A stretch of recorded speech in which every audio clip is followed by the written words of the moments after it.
Hello students, good morning all of you. प्यारे विद्यार्थियों, class +2 के सब्जेक्ट मैथमेटिक्स में आज आपका हार्दिक स्वागत है। जैसा कि मेरी लास्ट वीडियो में आपने एक्सरसाइज 15.6 बेस थ्योरम मैंने कंप्लीट करने के लिए बोला था और आपको 2 दिन का टाइम भी दिया था। शनिवार और इतवार 2 दिन का टाइम था आप लोगों के पास बेस थ्योरम कंप्लीट करने का। अब बेस थ्योरम में जिस स्टूडेंट्स के जो डाउट है मैं सारे डाउट इकट्ठे कर रहा हूँ और जैसे ही मेरे पास सभी के डाउट इकट्ठे हो जाएंगे मैं सभी के एक कॉमन वीडियो बना के डाउट के भेज दूंगा।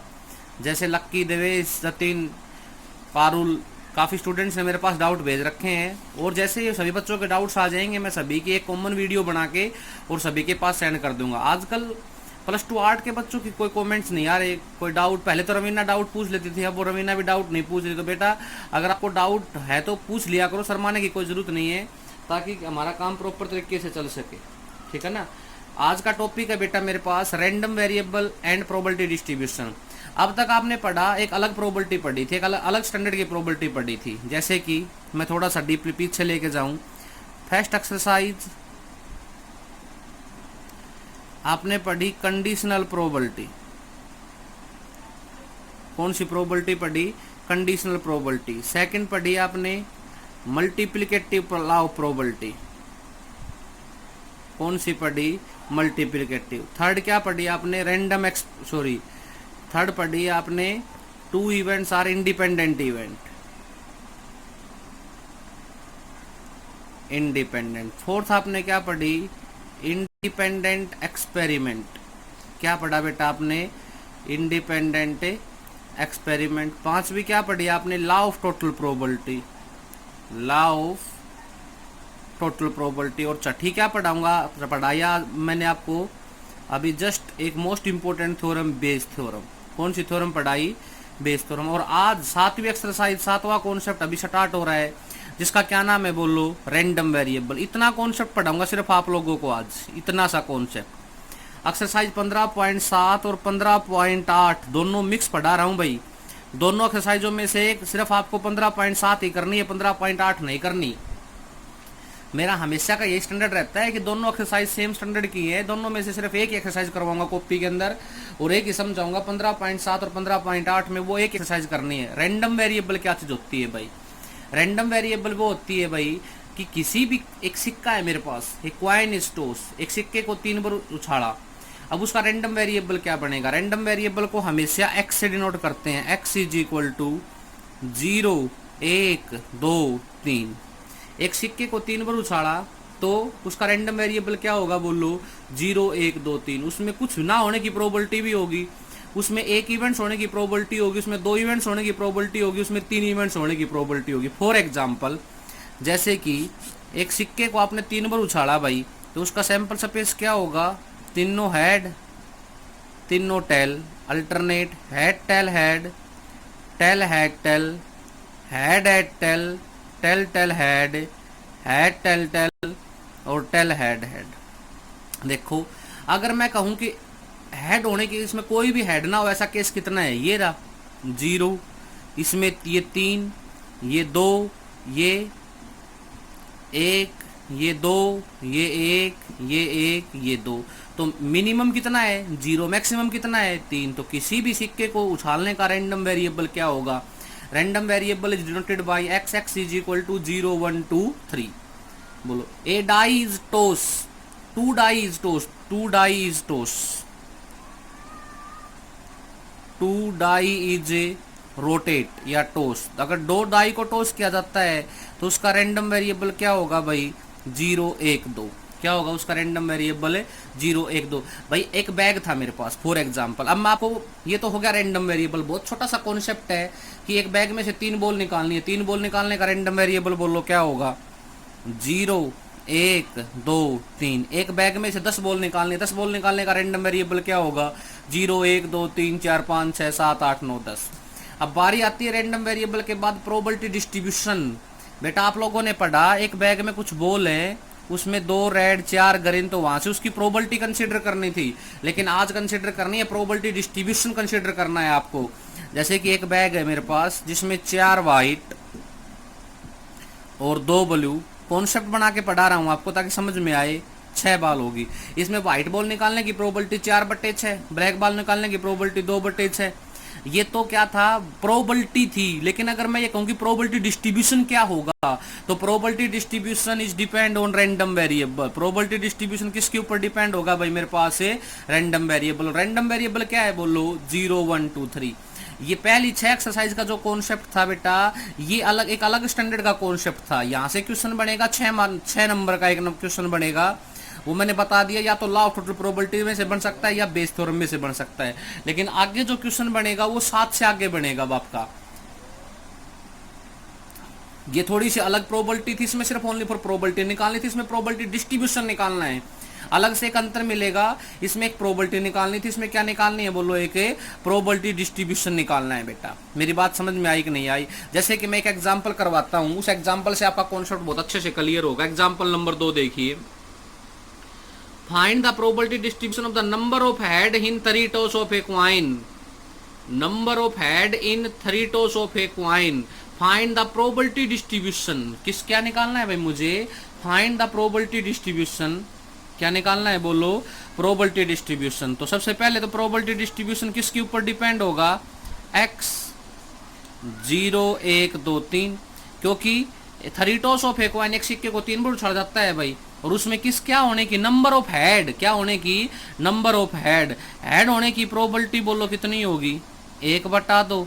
हर हेड ना होने की प्रोबेबिलिटी बोलो कितनी होगी, 1/2। नंबर ऑफ हेड, एक सिक्का तो एक ही है ना, उसको नंबर ऑफ हेड के अंदर कंसीडर कर दिया। अब प्रोबेबिलिटी ऑफ 0 मतलब कोई भी हेड नहीं होगा, तो तीनों पर क्या आएगा भाई मेरे पास है, तीनों पर विदाउट हेड आएगा, 1/2 गुणा में 1/2 गुणा में 1/2, बोलो कितना आएगा, 1/8। क्योंकि एक सिक्के को तो 3 बार उछाड़ा है ना मैंने, तो 3 बार ही तो कंडीशन होगी। प्रोबेबिलिटी ऑफ 1, एक बार हेड आएगा, अब ये तो नहीं पता ना एक बार हेड कब कब आएगा, तो ये एक एग्जांपल, पहली बार हेड आ गया तो दूसरी और तीसरी बार नहीं आएगा। देखो बेटा 0 में तो प्रोबेबिलिटी ऑफ 1 एक बार हेड होगा, पहला हेड होगा तो दोनों विदाउट हेड होंगे। अब की बार दूसरा हेड होगा तो पहला और तीसरा विदाउट हेड होंगे, और अब की बार तीसरा हेड होगा तो पहला और दूसरा विदाउट हेड होंगे। तो प्रोबेबिलिटी ऑफ 1 एक हेड होगा, प्रोबेबिलिटी ऑफ 2 कितने हेड होंगे, 2 हेड होंगे, कोई भी 2 हेड हो सकते हैं, और प्रोबेबिलिटी ऑफ 3 3 हेड होंगे। तो इस प्रकार से ये रिजल्ट मैं आपको क्वेश्चन करवाऊंगा, अभी उसमें क्लियर होगा। उसके बाद probability distribution is depend on random represented by probability distribution is represented by tabular form. यहाँ पर x 0 1 2 3, यहाँ पर प्रोबेबिलिटी ऑफ x, जो 0 के आएगी वो लिखेंगे, जो 1 की आएगी वो लिखेंगे, जो 2 की आएगी वो लिखेंगे, और जो 3 की आएगी वो लिखेंगे। बोलो बेटा मेरा काम समझ में आया कि नहीं आया? आज का टॉपिक रैंडम वेरिएबल, क्या नाम है टॉपिक का, random variable and probability distribution. Main तो प्रोबेबिलिटी डिस्ट्रीब्यूशन ही है, मतलब probability distribution is depend on a random variable. अब उसके ऊपर क्वेश्चन करने स्टार्ट करते हैं, क्या कह रहा है। जैसे कि क्वेश्चन नंबर 1 एक्सरसाइज के ऊपर मूव कर रहा हूं भाई मैं, एक्सरसाइज मैंने आपके पास पीडीएफ बना के सेंड कर दी है। क्वेश्चन नंबर 1 की स्टेटमेंट पढ़ेंगे भाई, find the probability distribution of the random variable number of tail when 2 coin are toss. देखो क्वेश्चन की स्टेटमेंट को बहुत अच्छे से पढ़ना है। अब तक आपने पढ़ा वहां पर प्रोबेबिलिटी निकलवा रहा था, यहाँ से प्रोबेबिलिटी डिस्ट्रीब्यूशन निकलवा रहा है। वो तो एक जर्नल सी बात होती है कि पहले 1-2 क्वेश्चन में रैंडम वेरिएबल का जिक्र करेगा, आगे चलकर रैंडम वेरिएबल का जिक्र नहीं करेगा question. Find the probability distribution of the random variable number of tail when 2 coin are toss. भाई 2 सिक्कों को उछालने का रैंडम वेरिएबल बोलो क्या होगा, 0 1 2।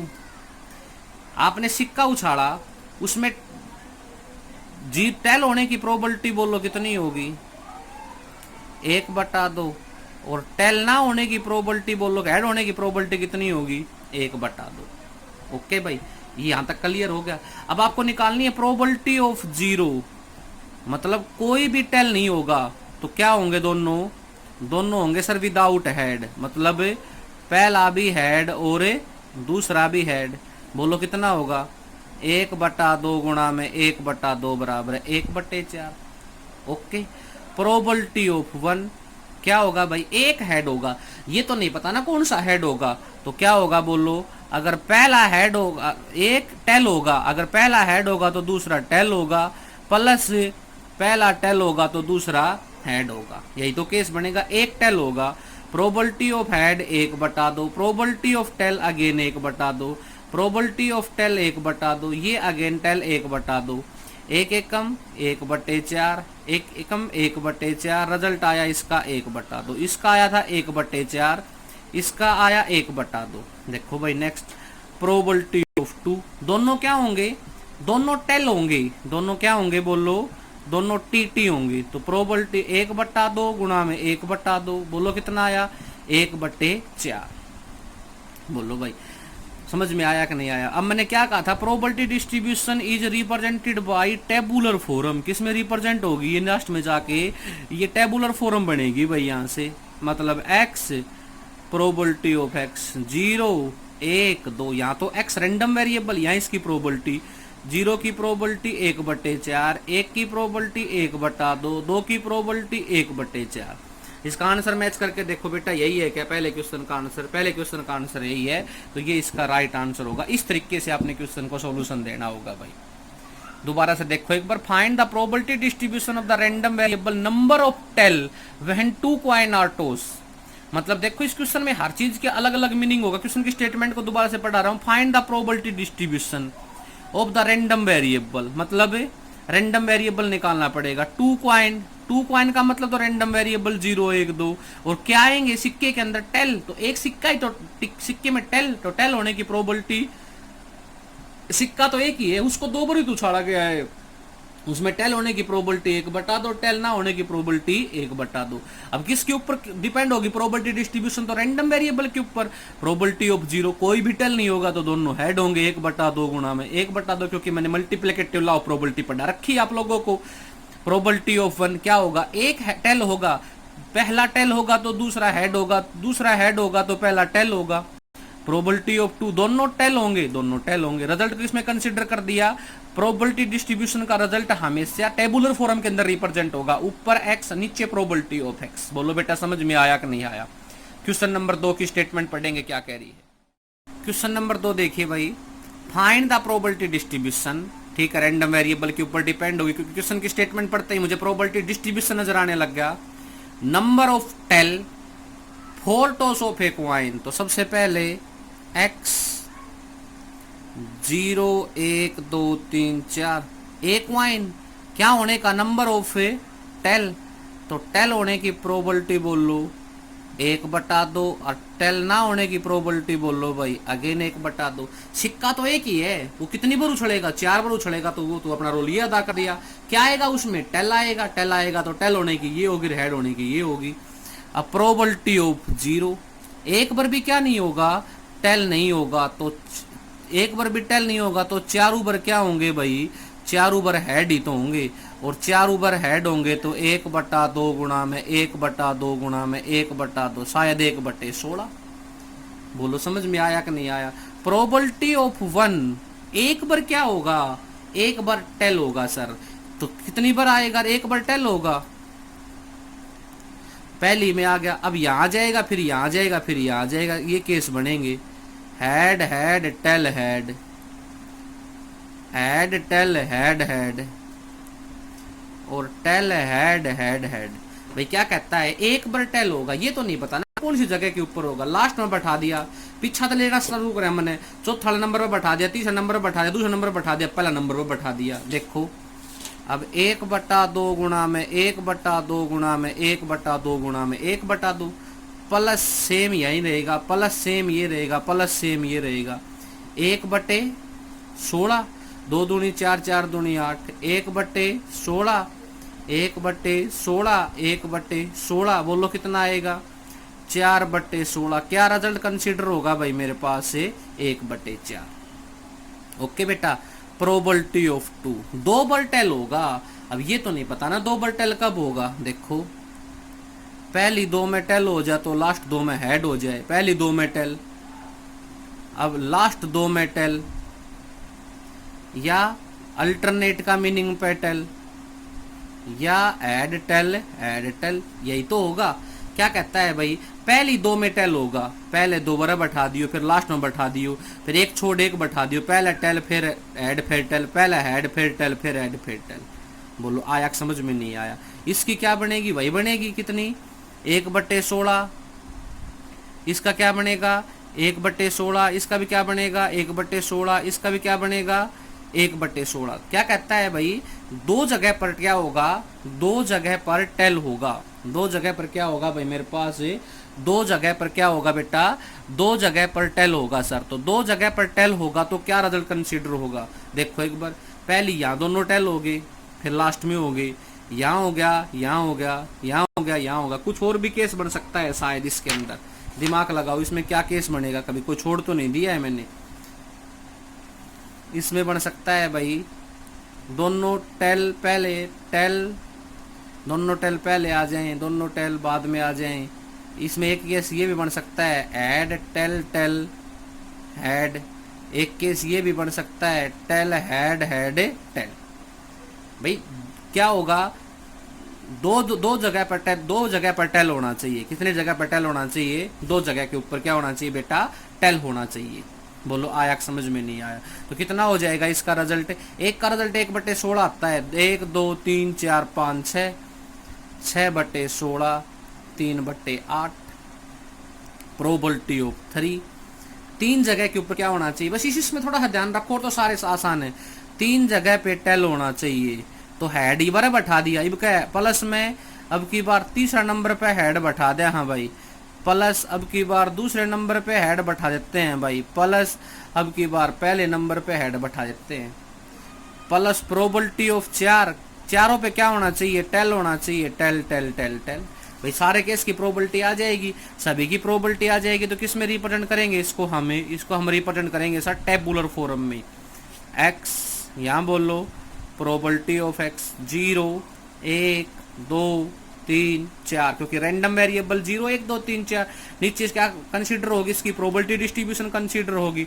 बोलो बेटा समझ में आया कि नहीं आया। क्वेश्चन नंबर 2, क्वेश्चन नंबर 1 मैंने अभी पढ़ाया था आप लोगों को। तो आज का जो मेरा HW होगा इस वीडियो के अकॉर्डिंग क्वेश्चन नंबर 1 से लेकर 4, बस इतनी ये काम करना है। कल भी वीडियो आएगी लगातार 2-3 दिन अब वीडियो आएंगे आपके पास, जिसमें एक्सरसाइज 15.7 कंप्लीट हो जाएगी। तो 15.8 पढ़ने की जरूरत नहीं है आप लोगों को, क्योंकि वो इसी की सेम पोर्शन है, उसमें जो कॉन्सेप्ट लगेगा मैं इसी में बता दूंगा आगे आने वाले क्वेश्चनों के अंदर। ओके।